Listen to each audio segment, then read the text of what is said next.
President Dr. Lazarus Chakwera wasankha nduna zatsopano zokwana 27. Mwa nduna zatsopanozi 18 zikuchokera chigawo chapakati, 6 kumpoto, komanso zitatu zikuchokera kumwera. Nduna zina zimene zinali zikuluzikulu mu kabineti yapitayi, the likes of Timothy Ntambo, Gospel Kazako, Patricia Kaliati, Esen Hoankaka, Blessings Chinsinga, komanso Mark Katsonga Phiri, onsewa achotsedwa ntchito. A Gospel Kazako awachotsa chifukwa cha mwano komanso kudzitukumula. Akamayankhula ndi Malawi ankangolankhula mwachibwana, kukhala ngati akuchita ndakatulo kapena akuyitanira boom detergent soap. Ngakhale akamayankha mafunso ankangoyankha ngati kuti akuyankha tiyana. Gospel Kazako analibe good communication skills. Amalawi akamadandaula za njala, kusowa kwa mafuta, komanso kukwera kwa zinthu, iyeyu ankangoyankha ngati kuti zinthu zonse zinali bwino. Gospel Kazako analibe ubale wabwino ndi atolankhani. Akamamuimbira foni kuti amufunse china chake, samakonda kuyankha, zimenenso zimatanthauza kudzitukumula. Ndiye zikuoneka kuti apresidenti anazindikira zonsezi, anawuzidwa ndi anthu za khalidwe la Gospel Kazako, andi panopa amuchotsa ntchito ndi kuyikapo Moses Kunkuyu. President amene yutu asanasankhe kabineti amafunsa anthu osiyanasiyana kunena kuti kodi akuluakulu ndisankhe ndani nanga ndichotse ndani. Ndiye zikuoneka kuti ena anali amipingo, ena anali amabungwe, enanso anali anthu amba ma investors ndi anthu ena otero. Ndi anthu amenewa I think anazamufotokozera kunena kuti Gospel Kazako kuti ndi wamwana. Akamayimbidwa foni samayankha, amadzitukumula, komanso amayankha mwachibwana, kukhala ngati akupanga zandakatulo, kukhala ngati akuyitanira matindi private academy kapena akuyitanira boom detergent soap kapena mazimu. Ndi zimenezo apresident anazimva, ndi chifukwa chake amuchotsa ntchito ndi kuyikapo Moses Kunkuyu.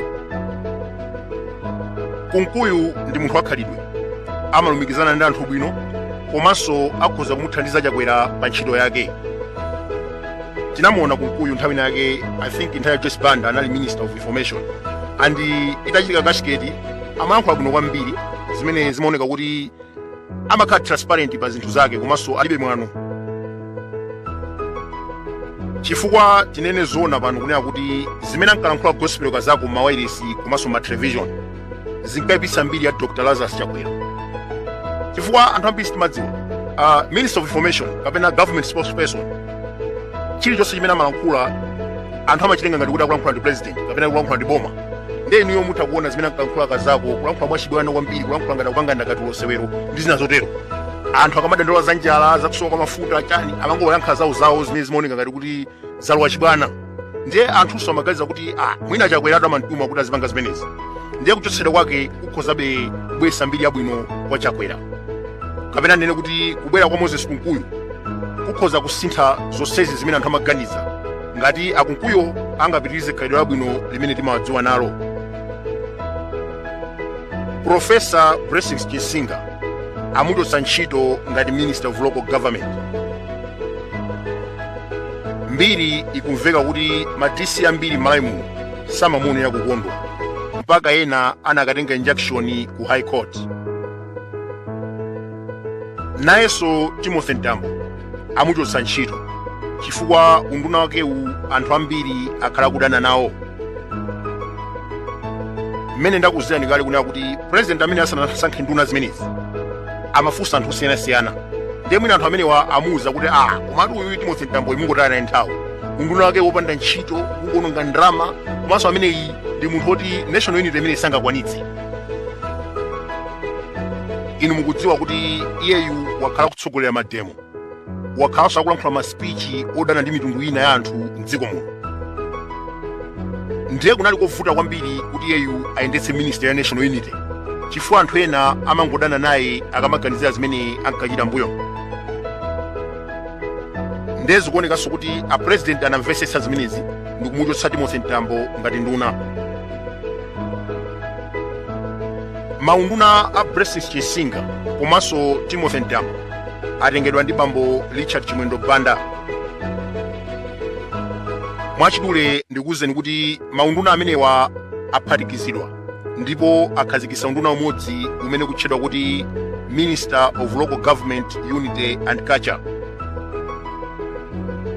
Apatricia Kaliati sitikudziwa kuti awachotsera chani, koma kunena zoona kuti mayi ameneyu anali mzimayi wodziwa ntchito, kapena chifukwa choti ndi a Secretary General UTM, we can't know. Koma anthu ambiri akuoneka kuti akudandaula ndi kuchotsedwa kwa Patricia Kaliati. Anali mzimayi amene amayankha foni ya munthu wina aliyense kusangana kuti ndi ndani, ngakhale munthu atemba kumudzi kumudandaulira vuto lina lake, Kaliati amayankha. Andi wakhala kuthandiza azimayi osiyanasiyana komanso ana achichepere amene akuchitidwa nkhanza. Ndiye zikuoneka kuti kuchotsedwa kwake kwaperekanso anthu ambiri adandaula. Ankaka akumatchulidwa kwambiri pa nkhani ya SATA. Ndinafotokozapo kunena kuti ankaka akuganizidwa kuti anatenga benzi kuchokera kwa SATA. Ndiye nkhani ngati zimenezi apresidenti aganiza kuti awasiye pambali kuti ACB igwire ntchito yake, chifukwa tinene zoona pano kuti nkhani ya ankaka ndi SATA ikumvekaveka kwambiri, koma zikuoneka kuti akumatchingidwa chifukwa choti anali nduna. Ndiye mwina apresidenti aona kuti izizi ndisazilowerere, ndiye angowaponya kaye pambali kuti ACB agwire ntchito yawo mokwanira. Amaki Katsonga Phiri ngati nduna yona zamalonda analephera kukhazikitsa mitengo ya zinthu pa nsika. Iwowa ankangotero kunena zina mawa mitengo kumangokwera, ndiye iwowaso achotsedwa. Inu mukukumbukira nthawi yake shuga anakwera mdziko muno, Akatsonga mpaka nananena kuti mukweza shuga ifwa chani, basi tipita tizatenga shuga ku Brazil, koma sizinathekera. Nthawi yake mafuta ophikira anakwera kwambiri mdziko muno, panali zinthu zambiri zinkangokwera pa nsika, sopo ndi zina zotero.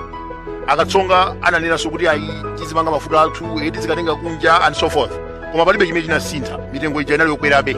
Ndiye mwina president anaona kuti awawa sali professional komanso sakudziwa ntchito, mwina kungowayika kaye pambali.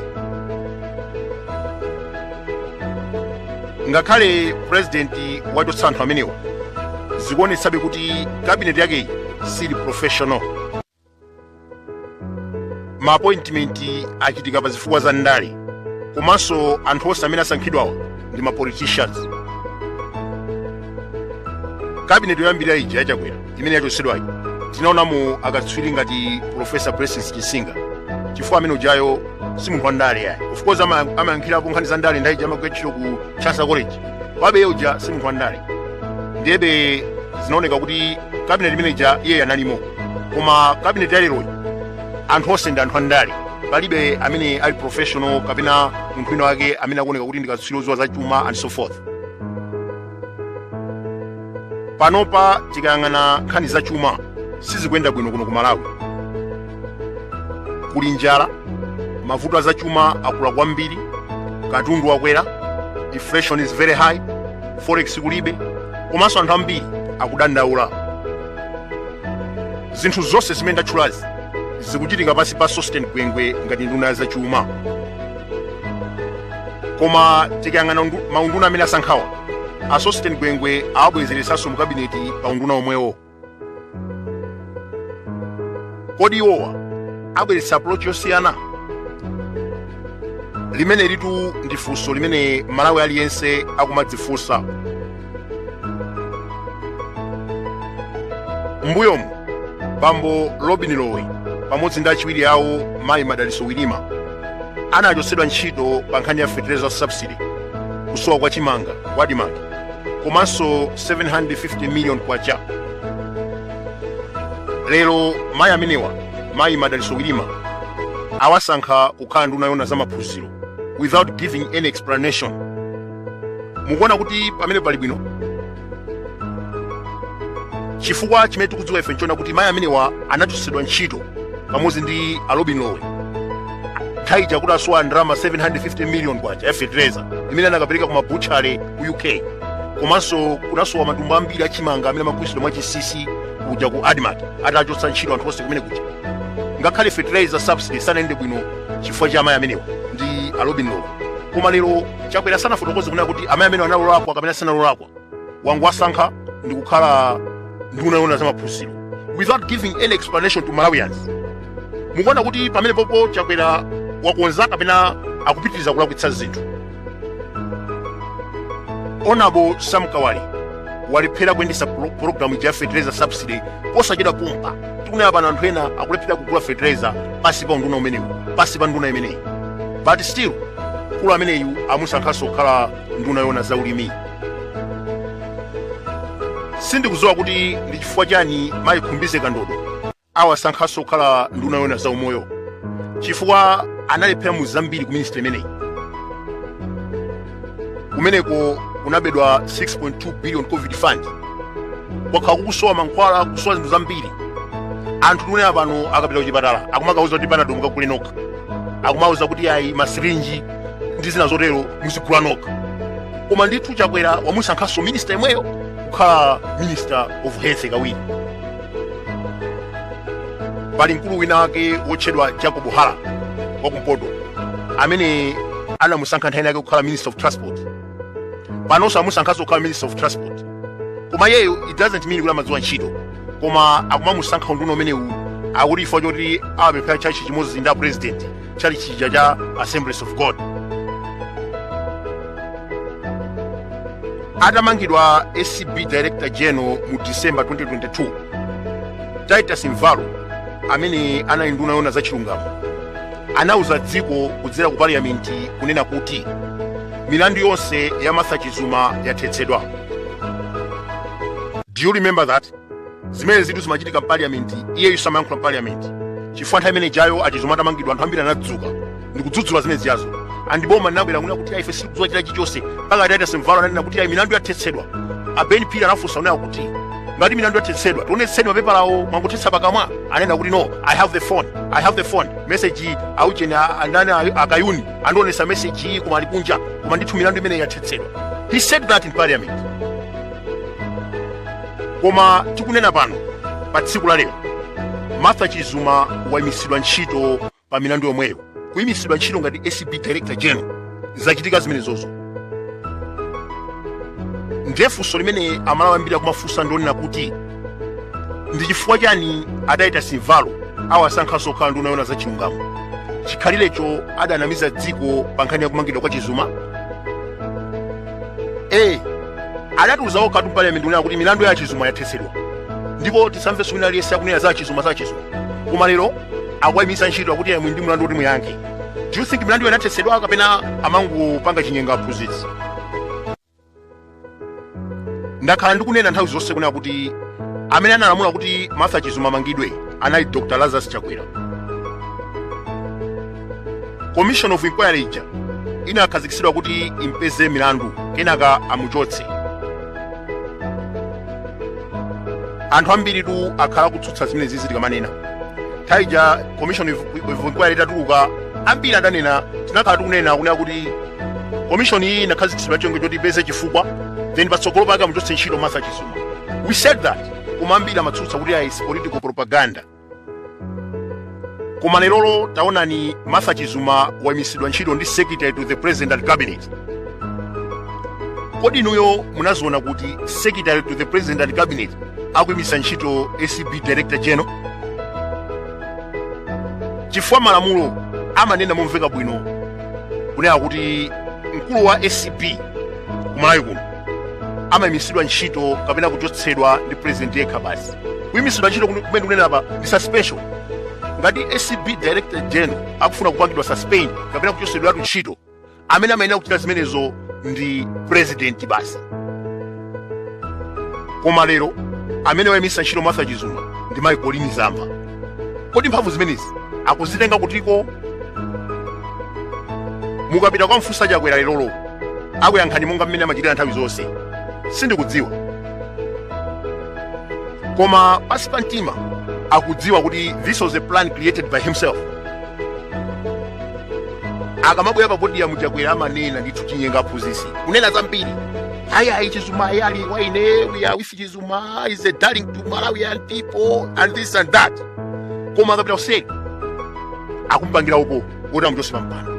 Moti nune apano Chizuma amene wawa ntchito akuchotsedwa amene wawa. Muonanso inuyo zonsezi anena kuti ayi mwindi mwando kuti muyankhe nde pazifukwa zimenezi simungakhalenso CP Director General tisankha Acting Director General kenaka achotseratu ndimene zidakhale pene papa. Palinso phungu wina wa DPP amene amusankha ngati Deputy Minister of Local Government Unity and Culture.